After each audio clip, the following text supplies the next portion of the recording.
પછી બરાબર. મેં મારા સિનિયર સાહેબ જોડે વાત કરી કે સાહેબ આ તો ખરેખર હું રજા પર હતો, મને કોઈ આ વાતની જાણ નથી અને એને કેવી રીતે કર્યું છે, શું કર્યું છે, તમે એનું ટ્રેક કરો અને પછી હું જસ્ટિફિકેશન આપું. એટલે પછી મેં એમના કીધા પ્રમાણે મેં ભાઈને જે મને મેલ આવ્યો તો મેં એને ફોરવર્ડ કર્યો અને કીધું કે ભાઈ તું હવે આનું જસ્ટિફિકેશન લખીને આપી દે કે ભાઈ આ ભૂલ ક્યાં ક્યાં અને કેવી રીતે થઈ છે અને ફરી થશે કે નહીં એ કેમ એ તું એની પર આપી દે. જેથી બરાબર. શું થાય કે એને એને ખબર પડે કે જે ઉપરા અધિકારી લોકો હોય છે આપણે એમને કેવી રીતે જવાબ આપવો પડે, તમારી ગેરહાજરીમાં શું થઈ રહ્યું છે, શું નથી થઈ રહ્યું, કામ કઈ રીતે ચાલી રહ્યું છે, એમને ખબર પડે. બરાબર. હવે હું તમને એ જણાવી દઉં કે મેં મારા ઇન્ટરવ્યુ માટે શું તૈયારી કરી છે, એના પછી તમે તમારી થોડીક મને સારી એવી કમેન્ટ આપજો કે મારે આમાં બીજું શું આગળ વધારવું પડે જોઈએ. જરૂર એટલે જરૂર, હું તો મારે કોઈ એવી હશે મારી જોડે કોઈ એવી ગાઈડલાઇન્સ તો હું તમને શેર કરીશ. ઓકે, તો પહેલા તો મેં મારું ફિલ્ડ છે સ્ટોક માર્કેટની, બરાબર. તો મેં પહેલા તો એક જ તૈયારી કરી કે મને એ લોકોનું સોફ્ટવેર બરાબર પરફેક્ટ આવડે છે, એમના જે કોન્સેપ્ટ છે બધા એ મેં ફરીથી વાંચ્યા છે. મતલબ આપણે સ્ટોક માર્કેટની ફિલ્ડ એટલે રિટર્ન વગર તો ચાલે જ નહીં, તો અલગ અલગ રિટર્ન કેવી રીતના નીકળે તો એના પર મેં ધ્યાન આપ્યું છે. પછી મેલ કોર્પોરેટ છે એટલે મેલ તો બહુ મતલબ ઇમ્પોર્ટન્ટ વસ્તુ છે, તો મેલ કેવી રીતના ડ્રાફ્ટ કરવા ને એના પર મેં વધારે વિશેષ ધ્યાન આપ્યું છે. આના પછી મેં મારા પહેરવેશ પર પણ ધ્યાન આપ્યું છે, કારણ કે કોર્પોરેટ તો બધી નાની નાની વસ્તુઓને પણ ચકાસે છે. એટલે મેં ધ્યાન આપતી હોય છે. જી. મારા પહેરવેશમાં પણ ચેન્જ કર્યો કે એકદમ આમ ફોર્મલ ને પ્રોફેશનલ લાગવું જોઈએ. એના પછી મારી જે બોલી છે એ હું કોર્પોરેટ છે એટલે વધારે અંગ્રેજી ભાષામાં કરું તો તે વધારે સારું રહેશે.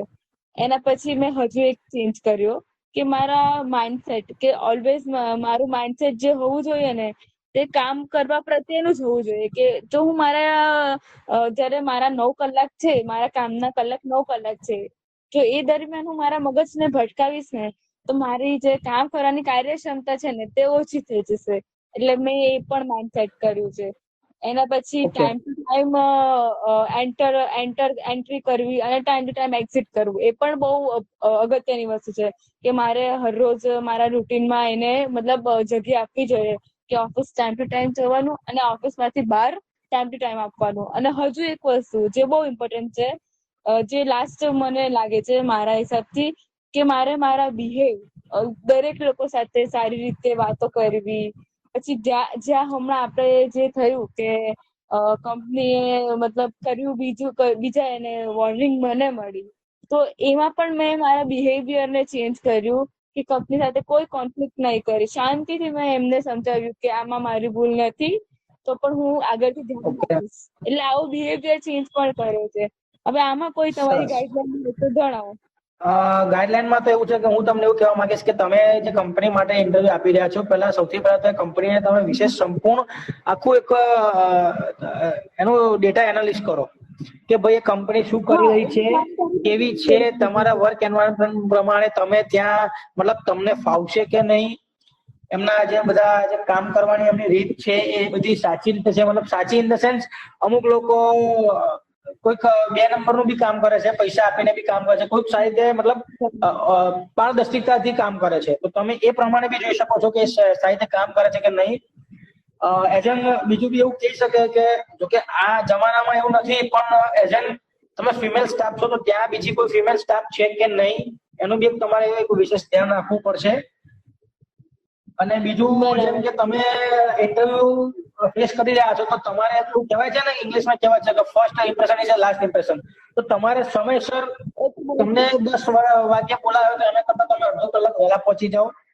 અને ઇન્ટરવ્યુ જયારે તમારું ચાલતું હોય ત્યારે તમે ઇન્ટરવ્યુની સામે એટલે જે પણ વ્યક્તિ તમારું ઇન્ટરવ્યુ લેવું છે એની આંખમાં આંખ નાખીને તમે સંપર્ક કરીને વાત આપશો ને, મતલબ વાત કરશો, તો એમને લાગશે કે આ કેન્ડિડેટ અમારા પ્રોફાઇલ માટે બેસ્ટ છે.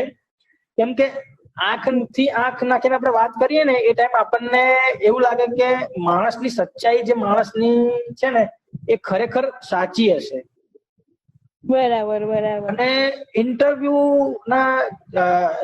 ઇન્ટરવ્યુ ચાલતું હોય ત્યારે પ્રશ્નને એકદમ ધ્યાનથી સાંભળવા. અને કદાચ ના બી ખબર પડે કોઈ પ્રશ્ન તો જે તે વ્યક્તિને તમે ફરીથી પૂછી શકો છો કે સર કે મેડમ મને નથી ખબર પડી, તો તમે મને ફરીથી રિપીટ કરી શકો છો. અને હા કે બીજું તમને ના આવડતું હોય કોઈ પણ વસ્તુ, તો તમે ત્યાં એમને હમ. મોડે ઉપર જ કહી જાવ કે સાહેબ આ મને નથી આવડતું કે આ મેડમ મને નથી આવડતું, તો તમે નેક્સ્ટ ક્વેશ્ચન પૂછી શકો છો. બરાબર. અને આની સાથે મેં હજુ એક તૈયારી કરી છે કે એ લોકો એક બહુ જ કોમન સવાલ પૂછે છે કે તમારી વીકનેસ શું છે.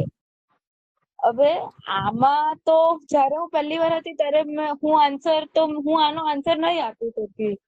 બીજી વાર હતી તો મેં આન્સર ત્યારે પણ બરાબર નહીં આપ્યો. તો તમારું શું કેવું છે, આમાં શું આન્સર મારે આપવો જોઈએ?